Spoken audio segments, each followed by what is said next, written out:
Yeah, yeah. Ooh, yeah. Ooh, oh, oh, yeah. Oh, oh. Listen, we got too many pessimists, got too much arrogance. How did we get here? Yeah. Well, my mom told me as a child that my God made me to be what I want if he makes it clear. Yeah. So never mind what people say, when everything don't go your way. Yeah. Life gets hard, and that's good for you. Cause easy never made it worth it. Keep working. I'm looking for a breakthrough, a breakthrough, a reason to believe that I can dream. And the things that couldn't break you, they make you. Breaking through it won't leave you broken. Say, oh, oh, yeah, oh,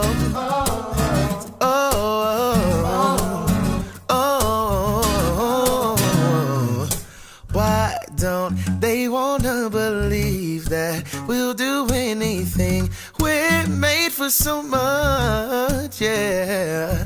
My mom told me as a child that my God made me to be what I want. Cause we got the love, never mind what people say, when everything don't go your way. Life gets hard, and that's good for you. Easy never made it worth it. Keep working, cause I'm looking for a breakthrough, a breakthrough, a reason to believe that I can dream. The things that couldn't break you, they make you. Breaking through it won't leave you broken. So break it up. Break it up. I can break it. Say break it on up. Break it on up. I can break it. Say break it up. Break it on up. I can break it. Say break it on up. Break it up. I can break it. So never mind what people say, yeah, when everything don't go your way. Like it's hard, and that's good for you. Cause easy never made it worth it. Keep working. I'm looking for a breakthrough, yeah, a breakthrough, a reason to believe that I can dream. And the things that couldn't break you, they make you. Breaking through it won't leave you broken, yeah. So break it up. Break it up. I can break it. Say break it on up. Break it on up. I can break it. Say break it up. Break it up. I can break it. Say break it on up. Break it on up. I can break it. Oh, I'm looking for a breakthrough.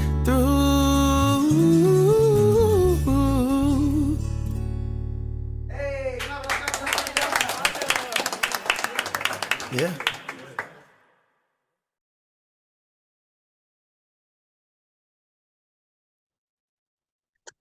Hi, thank you for joining us. My name is Marion Michelle. I'm the Executive Director of Breakthrough Birmingham. Been in this role now for 4.5 years, and really excited to be a part of this conversation. Breakthrough Birmingham is one of 24 affiliates of Breakthrough Collaborative, spanning across the entire United States. Joining us for our conversation today is Vince, as we talk about reimagining what equitable education might look like in this country. So welcome, Vince.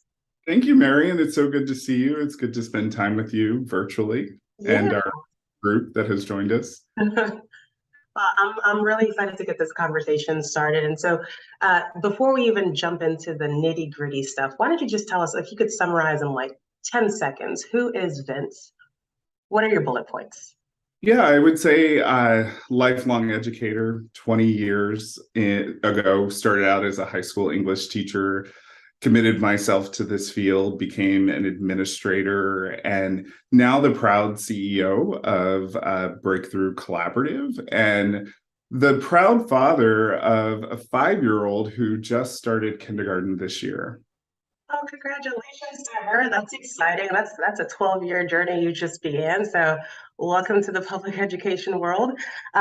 What is drawing you to the work? Where's this commitment coming from? Because it's clear that from what I know about you, education is pretty consistently, clearly um, a happy point for you.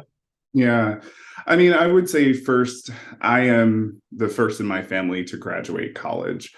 So for me, the benefits that I have received as a result of my college education are quite dramatic, right? And the opportunities that have come my way through access to a quality education, both public and then when I went off to college.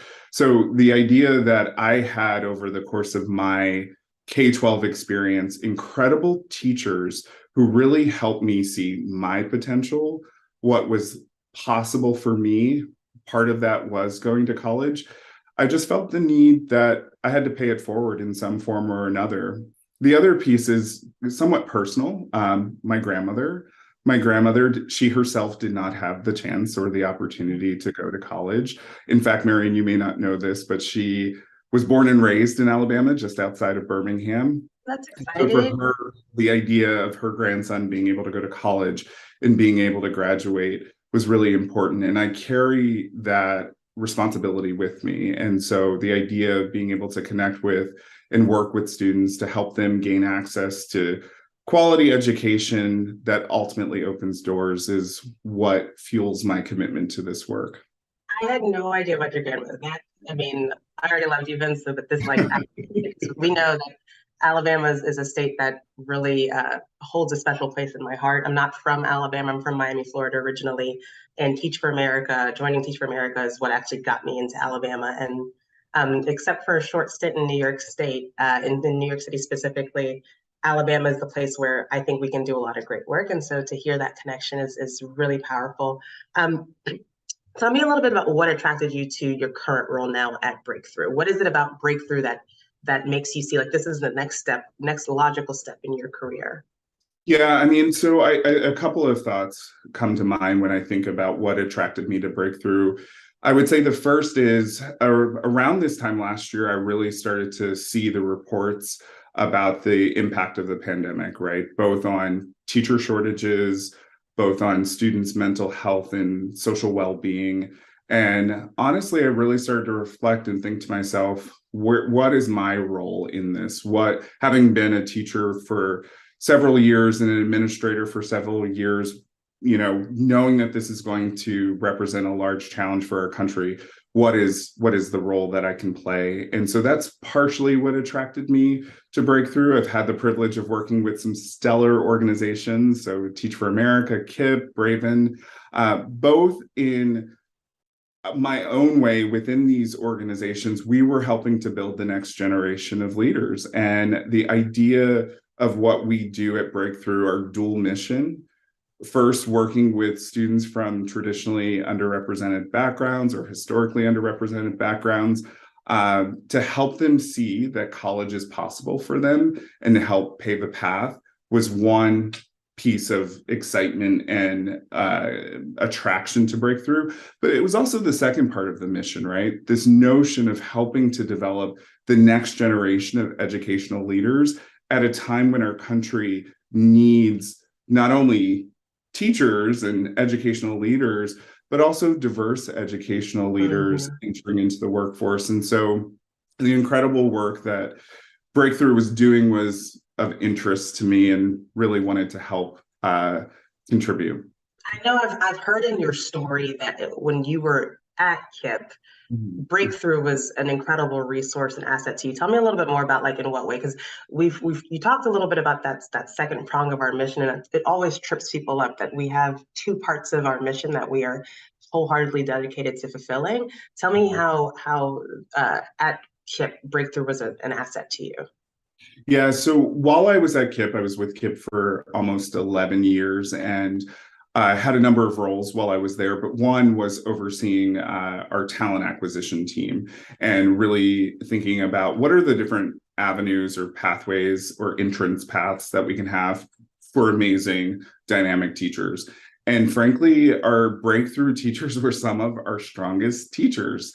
And you all have heard, or Marion, you've heard the story of one of our KIPP New Jersey teachers, who is now assistant superintendent for school district in the Boston area. You know, she credits her breakthrough experience. And this teacher was not only one of our strongest teachers, but she went on to become one of our principals. So our breakthrough folks did well within our organization. They came with an awareness, like a skill set, a with-itness that made it, I don't want to say easy, but made it possible for us to coach and work with them. So I was a fan of Breakthrough. I know we've been around for 42 years, but I was a fan of Breakthrough back in the early 2000s. I will say, so I was less familiar with Breakthrough before I took on this role. And in my first couple of months in my role as executive director in Birmingham, one of the things I found was that our teaching fellows really are, I just want to say, I guess maybe low-hanging fruit when I think about what leadership sort of looks like, no matter where you plug them in, because they're thinking about these really hard questions from a very early time. So I know in a state like Alabama, where a relatively small state, right, in comparison to New York, where I was for 4 years, Alabama, relatively small, and so therefore one person has a lot of impact. And so I know in Birmingham, one of the things we focus on is how do we get our teaching fellows to not only come to Birmingham, so we're attracting young people from across the country to come to Birmingham.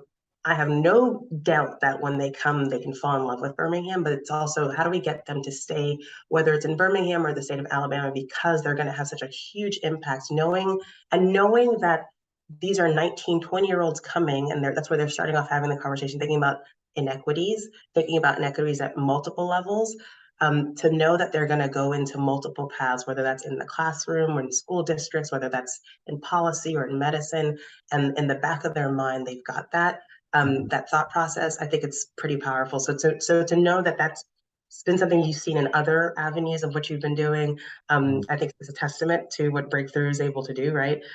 So I guess speaking about that, because you talked a little bit. Oh, I feel like you're about to say something. Oh, no. I think the only thing I would add is that I do think that the work we do on recruitment and selection of our fellows is pretty strong, in the sense that we are focused on folks who are mission aligned, really focused on the issues facing educational equity.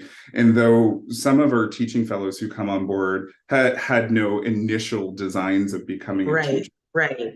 This early exposure for many of them helps them understand the broader issues that are facing the inequities within education. So they become teachers, they become leaders within the education space, and they're bringing their early experience, their college experience from Breakthrough with them throughout their career. I was just talking to someone at the Department of Labor who was a 2012 teaching fellow with our Miami affiliate, and that experience shapes how he's thinking about some pre-apprenticeship programs through the Department of Education. So it is a transformational experience, not only for students, but also for teaching fellows and what they go on to do, whether it's in the classroom doing amazing things or shaping and shifting policy for school districts, or in some cases, or in the example that I shared, for the country.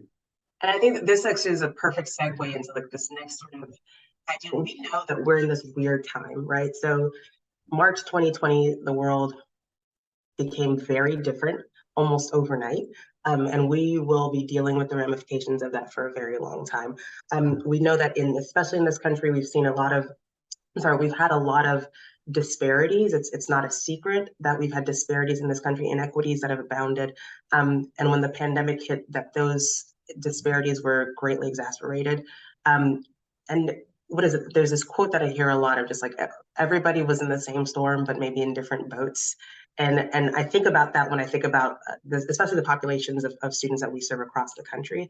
So talk to me a little bit more about just like what you saw, what you're seeing. I know you mentioned a little bit earlier that you really sat down and thought, and that's how you kind of got to breakthrough about just your role in all of this. Yeah. I mean, so I think at this point, a lot of folks know that the impact of the pandemic on learning loss has been Mm-hmm. great. So the New York Times has, done their reporting, and I think that they've done pretty good, extensive reporting around the impact of the pandemic on education and on learning loss. And so I think, when we really get down to it, yes, the pandemic did affect all of us in various ways, but to your point, we're all in the same storm but in different boats. We know that the research shows us, or the results show that it was students of color economic status were disproportionately impacted by the pandemic. And I think for us and the work that we do, this makes it even more important, right? So, Marian, this work has always been important, that, but it makes it even more so at this point, given the fact that 90% of our students identify as students of color. Mm-hmm. And just knowing how many of them have been disproportionately impacted, their school systems, et cetera. It's a moment for us to really step up to the plate and bring our tested model to the fore and continue to work with our students to help close some of these gaps. And not just on the student side, right? So like I think what's happening in my brain right now are all the stats that are coming up of every article that I've ever read in the last 2.5 years since March 2020. I think one of the pieces that keeps popping up is how this affects not just student outcomes, but like how this is affecting teachers and education in general, education at large. Students are going to obviously be the direct, most directly hit. But what we're also seeing is a shift in what's happened with teacher shortages. The the turnover for teachers is at an all-time high. And that's one of the things that I think that keeps me up at night of just, we know that kids are going to still be in school for a very long time, and we don't have another model for how to teach students, and we know that education is important. Sure. Yeah. I mean, everything you said is true. Let's take a moment quickly and talk about our students. So we know that, it's affected their learning and, right. Erased, according to the Times, 2 decades worth of progress that we've made in public education. So we want to be honest about the fact that it has had an adverse effect on our students from a learning side. And I think I've even seen something along the lines of 3 years of like students have aged, as teenagers rather, across the world have aged 3 years. And not because they're more mature, right? That would be a positive aging, but because it's like ACE aging, right? Adverse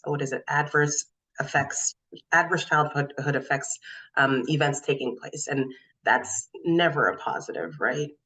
And that's exactly it, right? So there's the academic side, but then there's the social emotional side of it too, right? So the pandemic put our kids in positions where they've had to confront, to your point exactly, mental health challenges at an earlier age. And so, I'm excited to share a little bit more later about the work that we're doing at Breakthrough to address the social emotional side of our program and of our work. But I do want to touch on the other part of your question, which are our teachers. So let's be honest. According to Education Weekly, there are 36,000 teacher vacancies in our country right now. If we look at it, it disproportionately affects low income and urban areas. Yep. And this is where like the larger equity issue comes into play. There is a call to action that, I believe that Breakthrough and some of our partners are standing up in this moment and really working in partnership to determine what a solution can be so that we don't continue to see this gap this gap that was already widened. So, Right. but now it's widening further, and now is the time that we must take action to close it. And so I think exactly what you're mentioning is what we're seeing in the state of Alabama as well. I think when they did surveyed teachers last year, 50% of teachers were slated to leave the classroom. Mhm. And not just teachers, but we're also thinking about administrators, people who are like 50% is a big number, whether they're retiring, whether and they're not choosing to necessarily go in. I will say, well, one of the things that's been heartening, that's been positive, is even in this, we're in the process of recruitment, as you know, for teaching fellows across the country right now. There's a thirst for college students wanting to support and get in the leagues, and so that's been a nice little positive. But there is still this scary part of what is happening to teachers. We know that classroom sizes are getting a little bit bigger, and kids are struggling a little bit more with academics because of the short of what's taking place. And while Alabama has been, I think, the #1 state when it comes to pandemic recovery, that's not really saying all that much, and when we know that there was already so much taking place that was holding students back. And so we know that there's a lot of work to be done, and we want to make sure that we are able to support. So I guess with that, lines right up with my next question of just how is Breakthrough sort of meeting this moment right now when it comes to the recovery? Yeah, I mean, I think part of it has to do with what has led to our success thus far, which is the out of school time. So the expanded learning time for students throughout the summer programming and our year-round programming is going to play a large role in helping to address this particular issue. So Marion, you know as well as I do, but our kids are getting an extra 80 hours of learning over the summer, which is almost equivalent to adding 10% to their school year. Yep.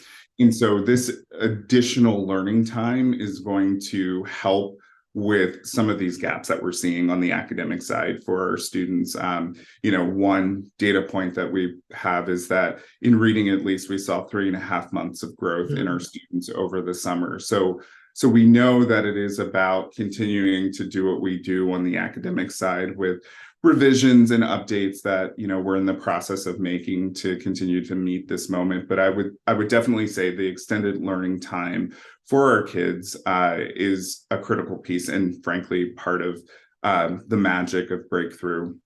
I also think the only thing I was going to add to that, for anyone who might not know, like I know that this was new information to me when I first got into this role.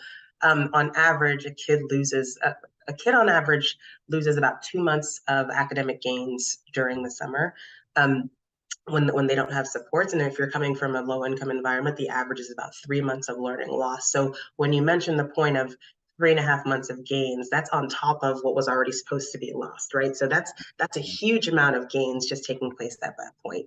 Yeah, absolutely. And so I think, so there's the academic side. I'm also honestly really inspired and motivated by our social emotional learning framework. So that's my favorite part too. Yeah. And rolling out, which is called our Human First framework. We have some incredible folks on the team working on it. A woman named Jenny helped design it. And rolling it out within our affiliates. But I think that that's going to be a major lever for us to support our teaching fellows who are ultimately supporting our students in navigating the complex times that we're currently in. So I think it's this academic side, but then it's also about the core human being, the kid that is in front of the teaching fellow. I think the other thing that we're doing right now to meet this moment is continuing to recruit incredibly motivated, mission-aligned teaching fellows from over 200 colleges across this country to commit to a 9-week for them, 6 weeks for our student, but a 9-week long commitment to help really support our students with their acceleration or any learning loss that they may have.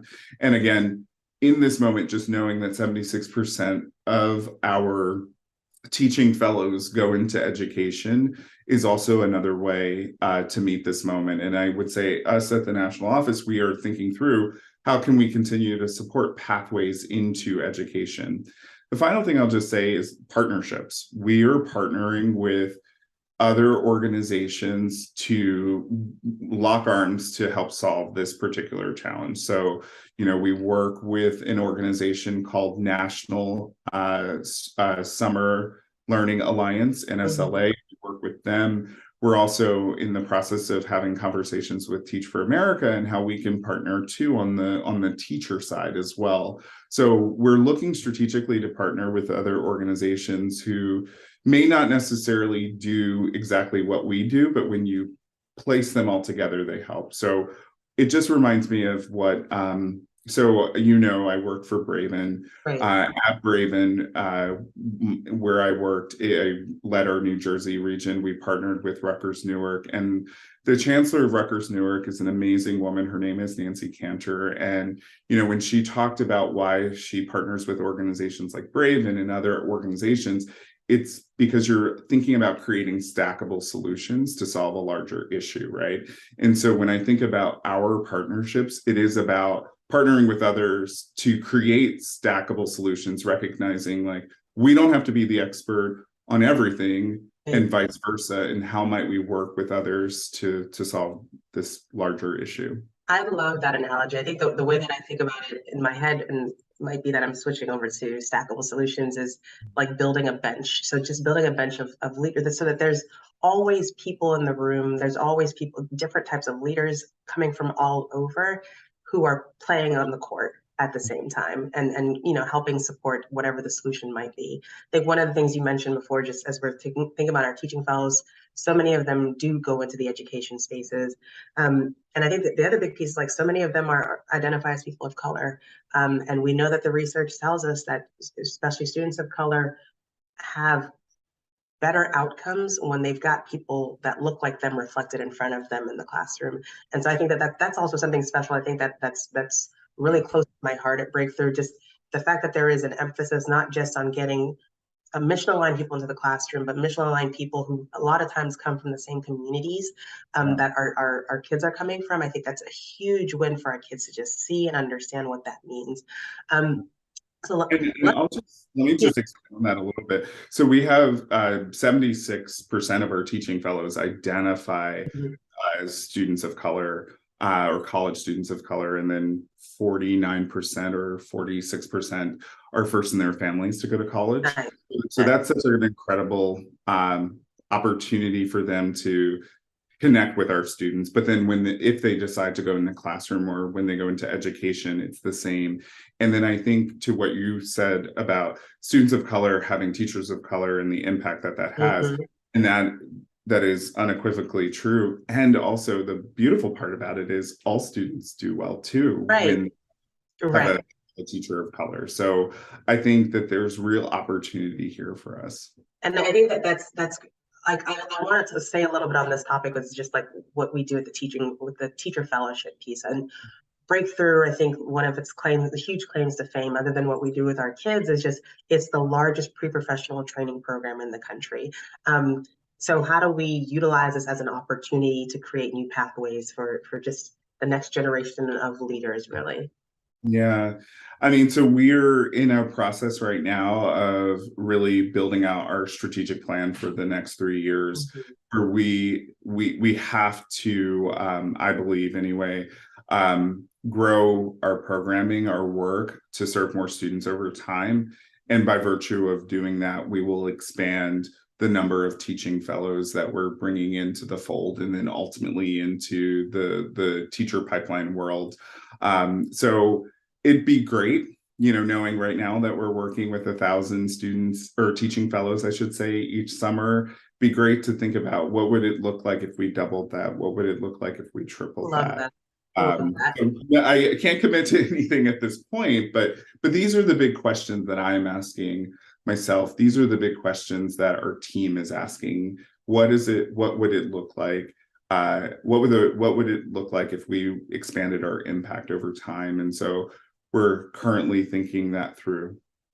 And I mean, First of all, bold, and I love bold. And I love a bold vision and just a bold piece. And I think the answer, if I may be so direct, is what it looks like is everybody wins. Because we also know, and I'm going offline a little bit here, but we also know that being a teacher, having the experience of a teacher lends itself to so many other careers as well, right? So whether you're in the classroom, outside the classroom, there's just so much that you're getting from being a teacher that can be so productive for any field you choose to go into. So the answer to your question is like, it looks great for everybody, honestly, but I might be biased personally, just in this role, right? No, I share. Well, I'm glad to hear your point about that. And I 1000% agree with you going offline a little bit about the skills that you develop as a teacher. I mean, I can't, I mean, I don't know of many professions that allow you to develop such executive level skills at such a early stage of your career. So you have, and I get a little bit on my soapbox about this, but when you're talking about a teacher, their lesson planning, their unit planning, that is called strategic planning, right? Right, right. They're breaking down content. They are managing their classrooms. They're managing diverse sets of stakeholders, whether it's their grade level chair, department chair, vice principal, principal, families, etc. We call that relationship building and coalition building. And so the list goes on and on about Project management, time management, yeah. collaboration. There's just so much there that everybody gains. I think the powerful piece about our teaching fellowship is whether or not you choose to go into the classroom, you are winning with your next career move regardless, right? There's no way you cannot walk into your next career without having so much in your backpack, so much in your toolbox to use. And so it has been a phenomenal just these past 4.5 years in this role has been a nice way to just a reminder. I spent a long time in the classroom, 3 years in rural Alabama and 4 years in New York City. And I can tell you, teaching regardless would love to hear a little bit more about the process of looking at, and you're right, our folks in Central Texas are working with universities to provide credit for their experience as a teaching fellow. And so we're looking at similar types of partnerships across the country, across from the schools from which we recruit. To what extent are students who participate in our breakthrough programming over the summer as teaching fellows, how might they earn credit toward their graduation as well? How might they be able to leverage this for practicum experience, et cetera? And so we do want to look at how we're partnering with colleges and universities and, broadly, and then of course, schools of education, et cetera. And then, other organizations are eager to look to us to figure out how we might be able to create pathways for our teaching fellows into their organizations. And so, which isn't always easy. It's not always easy to, right. It's I not.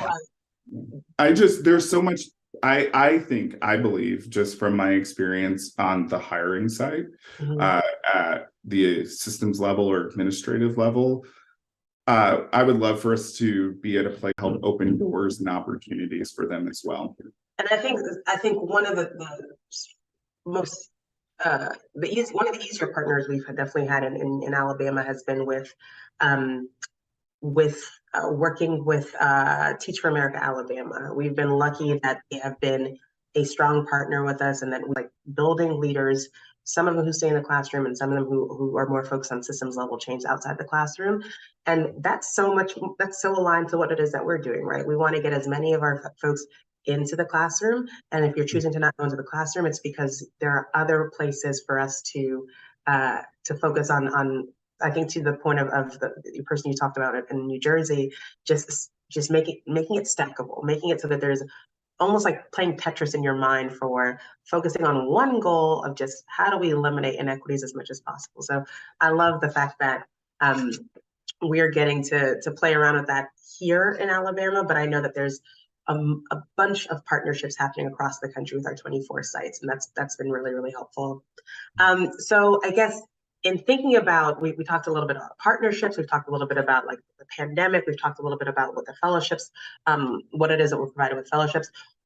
What is, let's look, the meat of this is really just thinking about like, what is this reimagined equitable education? Like, what do we do moving forward? How do we emerge from this really, and I keep calling it a weird time because I honestly don't know if there's another way to describe what we all went through and how we're all just falling out to come back out. How do we emerge from that stronger than ever? Yeah. I mean, I think it's a couple of things, and I'm going to actually start on the teacher side. I feel like, once you're a teacher, you're always a Always teacher a teacher. or an advocate for a teacher. And so Mhm. just when I think about what it means to reimagine public education, three things come to mind for me. The first is we recognize that education is typically a state-led entity, right? And so how do we ensure that our teachers have the ears of our governors, legislators, and policymakers in order so that their voices are heard as we are all thinking about what the next phase of education looks like. In a lot of ways, like elevating the profession in that sense. Exactly. Yeah. They Mhm. need a seat at the table, right? We need to Mhm. listen and hear our teachers. In my home state of New Jersey, our governor has put together a task force, and a good portion of these members of the task force will be teachers, which I Mhm. think is so critical and necessary for us right now. I think that the second thing is it's what we've talked about somewhat earlier, which is we have to elevate the profession. Mhm. Elevating the profession is critical because all of those skills that we just talked about a few minutes ago, those Mhm. are high level skills, and we need to figure out how to help people understand that this role, this profession, is such a complex profession and therefore should be elevated. And then the third, and this sort of ties into the second point and loops back to the first, which is our state and local governments need to figure out what does compensation look like for our teachers. Oh, there's a good one. It is a big one. I know it's a controversial one, and Yeah. potentially even low-hanging fruit. And low-hanging fruit meaning as an issue to address, right? Mhm. Because our teachers just need to under or be paid or compensated in the ways in which their work requires it. So when I think about reimagining it, education, at least on the teacher side, it's really about figuring out how we are hearing more from our teachers. How are we ensuring that our teachers their profession is elevated and that we're compensating them adequately? And then on the student side, yes, as it relates to academics, I have read some articles, some research that has talked about personalized learning by groups of students. Mhm. It's an opportunity for teachers to build deeper relationships with students and really help with remediation. I know you've been in education for a while. I have as well. I have heard of aspects of personalized learning, but perhaps that's something that we need to examine a little bit Right. more. And then the second piece is just what does it take, or what do we need to do to ensure that more of our schools have access to mental health counselors? Mhm. I mean, How do I we partner appreciate, with, or communities to bring that in too? So yeah. and what I appreciate about a lot of what you're saying is that a lot of these I think you're reiterating points that we know are just like no brainers, right? Like pay teachers more. Um, but they're also just like accessible. I'm just thinking about just, it doesn't take much to open up a door for a teacher to be a part of a conversation that can influence what's happening at a district or a community or state level, right? I think the other piece is like I'm appreciating bringing in that the mental health piece, and that knowing that it's not just like a school-based piece, but just as a community, I'm sorry, as a country, we haven't always done well with prioritizing that. And I think you mentioned a little bit earlier, and I'd love to hear a little bit more about this part, just as we're thinking about reimagining equitable education, how we center just a people first mentality, knowing that yes, the academics are something to look at. Yes, the metrics are so important. And also, maybe what's more important, and I think that's what Breakthrough's been doing so well for so long, is like we actually just focus on people first, and everything else is a byproduct of that success. Yeah. And I don't know that I have that much to add to Yeah. what you just said, other than, and you know, I think that's part of the reason why we think of our social emotional learning framework as a human first framework, right? Mm-hmm. It is centering the humanity in of our students in our work. And so I think the extent to which we can continue to do that within our school systems, I think that that will help.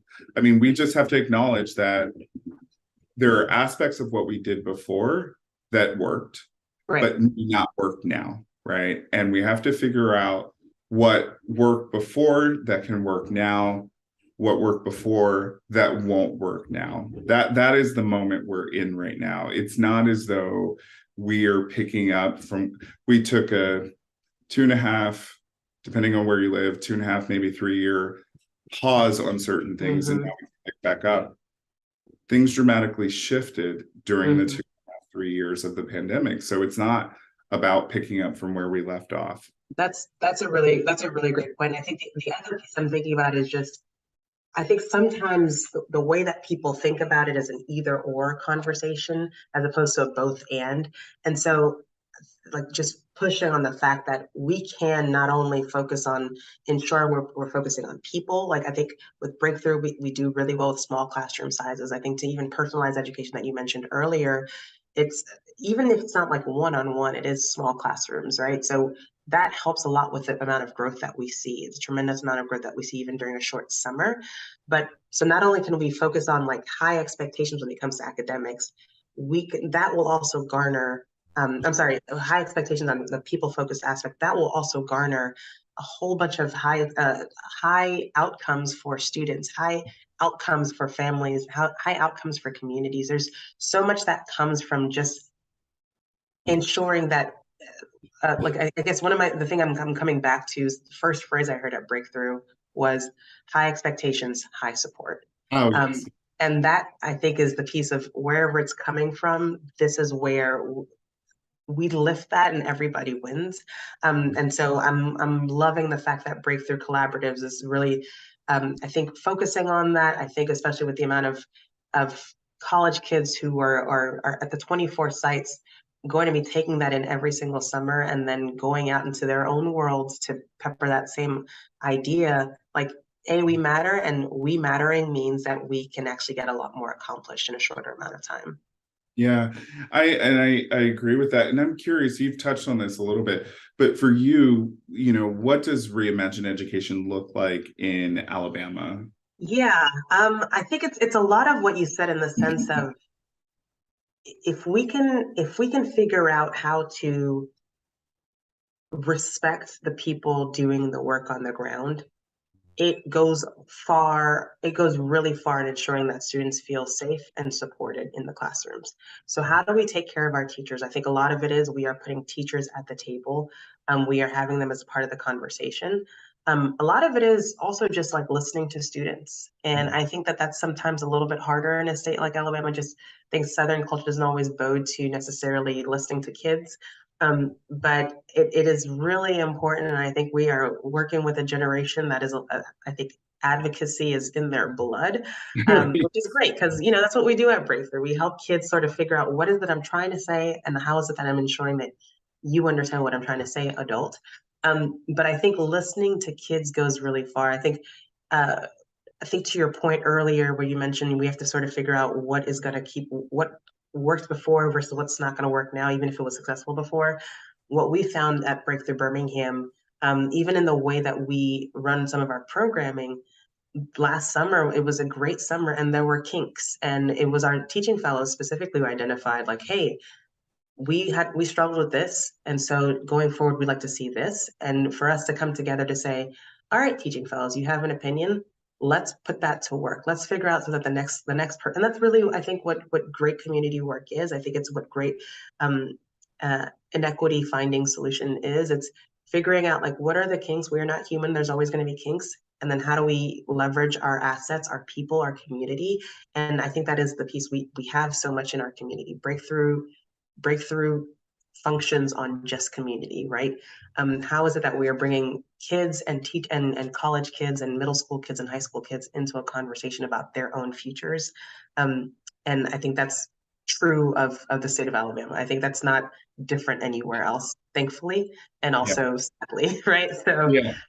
for me, it's I'm lucky to be in a state once again where one person can have a huge difference. And I think that we are betting a lot on our students and our teaching fellows to be a part of that change making. Mm-hmm. We Mm-hmm. love that. Love that.